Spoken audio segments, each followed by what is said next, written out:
পুরোপুরি দোকানের মতন চিকেন চপ বাড়িতেই খুব সহজে বানান আর খান। আর কিভাবে বানাতে হবে সেটা ভালোভাবে দেখে নিন। প্রথমেই কিছুটা বোনলেস চিকেন নিন আর সেগুলোকে মিক্সচারে দিয়ে সামান্য ছিবড়ে ভাব রেখে একটা পেস্ট বানিয়ে নিন। এবারে পেস্টটিকে একটা পাত্রে ঢেলে নিন আর ওই চিকেন পেস্টটির মধ্যে আদা রসুন পেস্ট, পেঁয়াজ কুচি, কাঁচা লঙ্কা কুচি, ধনেপাতা কুচি দিন।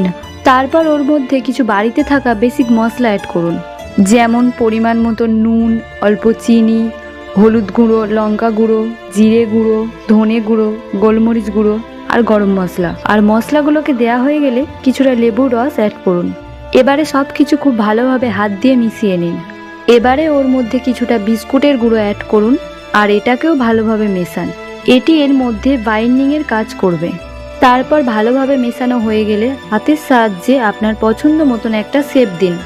আর এই সবগুলো বানানো হয়ে গেলে একটা পাত্রে দুটো ডিম ফেটিয়ে ভালোভাবে রেডি করে নিন। এইবারে যে চিকেন চপগুলি বানালেন প্রথমে বিস্কুটের গুঁড়োতে ভালোভাবে মিশিয়ে নিন। এবারে ওটাকে ডিমের মধ্যে ভালোভাবে ডোবান ও আবারও ওটাকে তুলে ভালোভাবে দ্বিতীয়বারের জন্য বিস্কুটের গুঁড়োতে কোট করুন।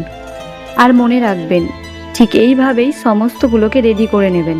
আর যখনই এইগুলো সব রেডি হয়ে যাবে তখনই কড়াইতে তেল দিয়ে তেল গরম হলে মিডিয়াম টু লো হিটে সব কিছু ভালোভাবে ভাজতে শুরু করুন।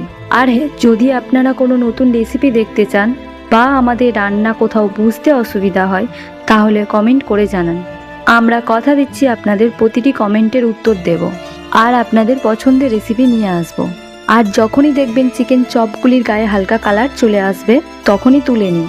তারপর গরম গরম টমেটো সস বা কাসুন্দির সাথে খান, দারুণ লাগবে।